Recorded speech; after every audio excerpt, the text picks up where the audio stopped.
À peine remise de son opération des yeux, Chen Yan retourne sur le billard. Cette fois-ci, elle se fait refaire le nez.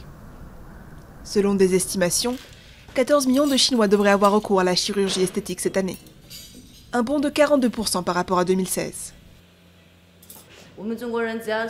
En Chine, une fois qu'on est marié, maman est trentenaire, on est considéré comme une femme mûre. Je n'ai pas envie d'être une femme mûre aussi jeune. Le remodelage du nez est l'une des interventions les plus populaires en Chine. Comme Chen Yan, de nombreux patients veulent une arête du nez plus haute et un profil plus marqué. Les styles américains, européens ou coréens influencent l'opinion des Chinois.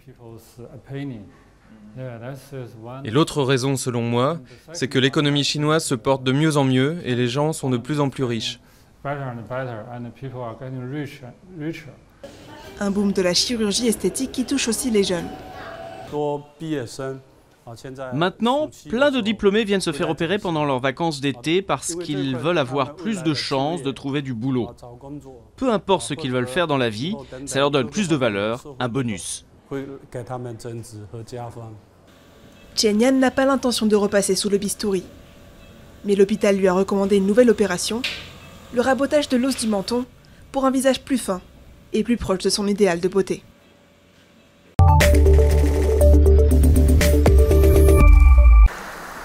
Un petit coin de paradis.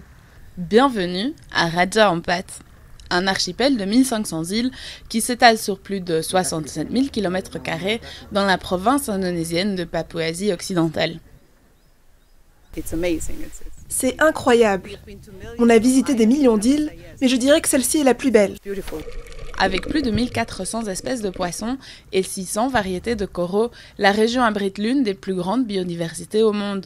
Le gouvernement indonésien veut en tirer parti et développer transports et hôtels pour attirer les touristes dans une région aujourd'hui difficile d'accès.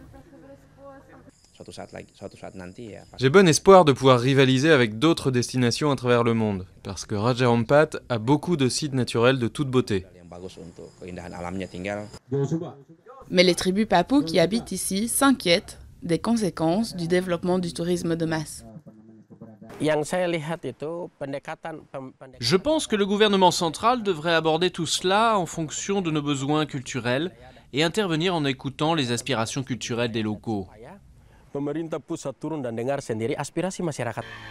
Le tourisme de masse a déjà laissé son empreinte à Raja Ampat. En mars, une fausse manœuvre d'un bateau de croisière a détruit quelques 13 500 m² de récifs coralliens près d'un site de plongée mondialement célèbre.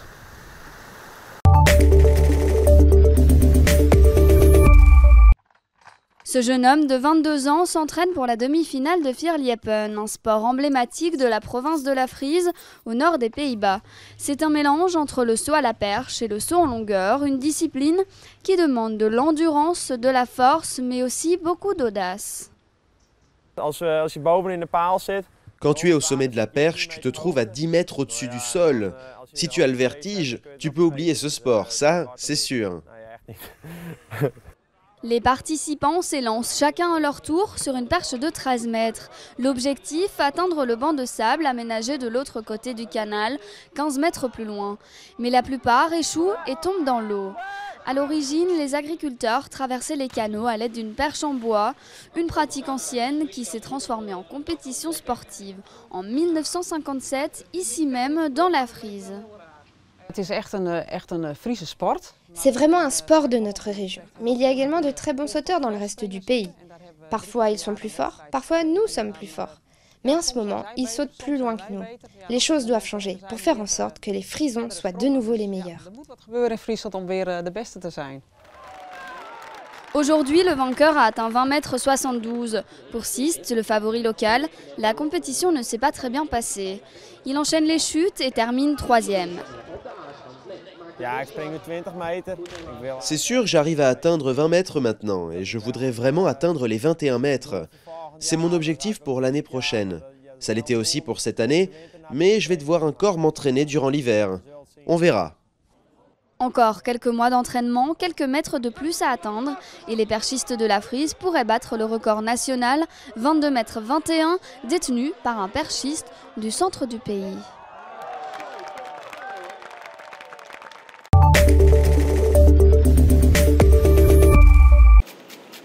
Il n'est pas rare que Mike Carter fasse de longues semaines. En attendant de trouver 3 nouveaux cuisiniers, il remplace lui-même les absents. Ce chef cuisinier dans l'ouest de Londres subit de plein fouet la crise du recrutement dans la restauration. Au Royaume-Uni, c'est le secteur qui recherche le plus. Il y a de moins en moins de Britanniques qui veulent travailler dans ce secteur. Les horaires sont longs, ils l'ont toujours été, les salaires sont bas et il y a de plus en plus de restaurants qui ouvrent. Il y a un vrai déficit en termes de personnel qualifié et un énorme manque de main-d'œuvre. Et depuis le oui au référendum sur le Brexit, la crise s'est aggravée. La proportion de postes vacants est passée de 3,5 à 4,3% par rapport à l'été dernier. En cause, le ralentissement de l'immigration, principalement en provenance de l'Union européenne. Et la fin de la libre circulation des personnes inquiète tout particulièrement cet entrepreneur.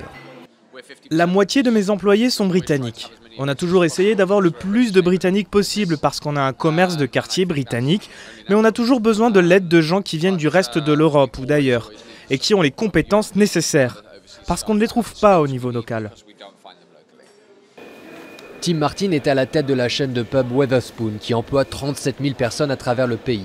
C'est un fervent défenseur du Brexit. Pour lui, la sortie de l'Union permettra de s'affranchir d'une Europe trop bureaucratique à son goût. Personne n'a dit qu'il y aurait un rideau de fer qui tomberait entre le Royaume-Uni et le continent en une nuit. Donc je suis très confiant. Je pense que globalement, on s'en sortira très bien. Un optimisme que ne semble pas partager le cabinet d'audit KPMG. Dans une récente étude, il estime qu'en sortant de l'Union européenne en 2019, sans la libre circulation, le secteur ferait alors face à une pénurie de près de 60 000 personnes par an.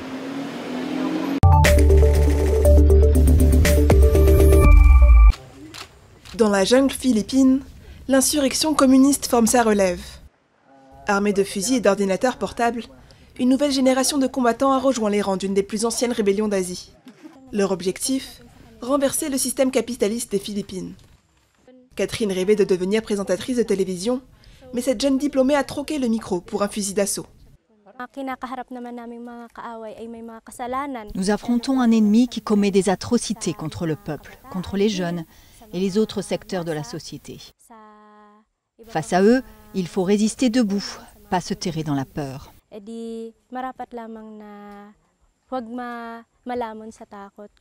Des partisans attirés par les promesses de justice face aux inégalités. L'archipel connaît l'une des croissances les plus fortes d'Asie, mais un Philippin sur 5 vit avec moins d'$1 par jour. Catherine a rejoint la rébellion suite au licenciement de son père ingénieur pour avoir monté un syndicat.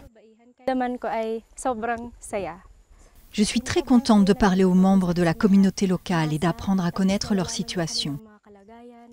En découvrant combien nos vies sont différentes, comment ils sont maltraités, et en leur apprenant leurs droits, ils comprennent qu'il est nécessaire de lutter.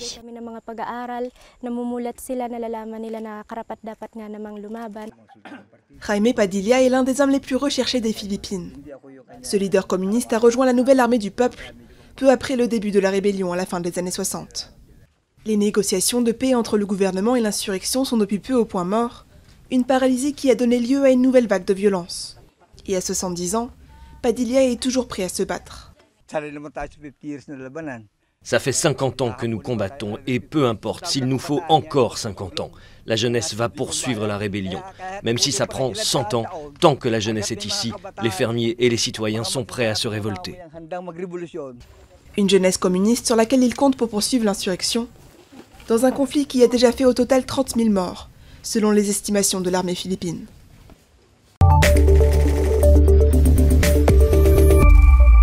Dans la baie de Dakar, cette équipe d'archéologues sénégalais se prépare pour un nouveau jour d'exploration des fonds marins. Nous sommes sur les alentours de Gorée. Nous avions trouvé quelques épaves, parmi lesquelles les autres sont anciennes. Et nous pensions que ce sont des épaves liées à la traite atlantique. Mais ça reste à voir. Pendant longtemps, les recherches archéologiques n'ont été que terrestres. À quelques mètres de là, l'île de Gorée fut l'un des plus grands centres de commerce d'esclaves de toute l'Afrique entre le 15e et le 19e siècle. Mais depuis 3 ans, le projet SlaveRex a permis de former les archéologues et de débuter les explorations sous-marines. Aujourd'hui, nous sommes dans une posture, dans la possibilité d'apporter du sang neuf dans la recherche scientifique. Dans la recherche scientifique où l'histoire de la traite négrière a été longtemps écrite, mais tout simplement basée sur des preuves documentaires. Sous l'eau, le ratissage se fait mètre par mètre. On estime à 1 millier le nombre de navires d'esclaves ayant coulé pendant cette période dans le monde, mais ils sont très difficiles à retrouver et à identifier. Seules les traces d'un unique navire négrier ont pour l'instant été retrouvées au large de la ville du Cap en Afrique du Sud. Aujourd'hui encore, les plongeurs n'auront trouvé que des épaves récentes. Mais pour l'archéologue Ibrahima Tiao, la persévérance est à la hauteur de l'enjeu, réconcilier les Africains avec une période tragique de leur histoire. L'histoire peut avoir un rôle thérapeutique. Quand nous aurons terminé, que notre travail sera rendu public, ce sera douloureux. Mais je pense que c'est la meilleure façon d'aller de l'avant.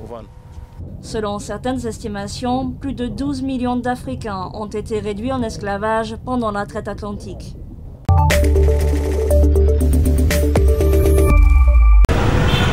Celle qu'on surnommait la Cité des Jardins, aujourd'hui jonchée de parterres d'ordures. Bangalore attirait surtout les retraités en quête d'air pur, avant de devenir la Silicon Valley indienne. Mais victime de son développement urbain effréné, les poubelles se sont empilées. Comme ici, à 2 pas d'une usine de traitement de déchets autrefois fermée, qui a dû rouvrir en 2013, et peine à contenir l'afflux. Cette puanteur, c'est indescriptible. Elle peut arriver n'importe quand. Ça pue tellement que ça peut vous réveiller en pleine nuit. Vous fermez les portes, mais impossible d'y échapper. J'ai une rhinite allergique, qui est l'une des nombreuses maladies respiratoires que l'on développe lorsqu'on est exposé à des niveaux élevés de pollution. Direction de l'usine assure que ces tuyaux filtrant les odeurs seront bientôt mis en marche. Mais le problème est bien plus vaste. En 20 ans, la population de Bangalore est passée de 3 à 8 millions et génère désormais 3500 tonnes d'ordures par jour. Et faute de lieux appropriés, une partie de la population se débarrasse de ces ordures en les abandonnant simplement dans la rue. Un délit contre lequel la municipalité entend lutter grâce à une centaine de caméras de surveillance. Nous remonterons la piste de ces personnes, nous demanderons aux gens s'ils les connaissent. Ensuite, nous les informerons que si ça se produit à nouveau, nous déposerons une plainte et leur ferons payer une amende. Autre initiative, équiper les bennes de ramassage de puces GPS pour vérifier en temps réel qu'elles effectuent bien leur tournée. Mais pour les groupes citoyens, les autorités n'en font pas assez. Cela a plus à voir avec leur façon d'agir face à la situation. Pour nous, elles passent plus leur temps à éteindre des feux qu'à s'attaquer au problème dans sa globalité.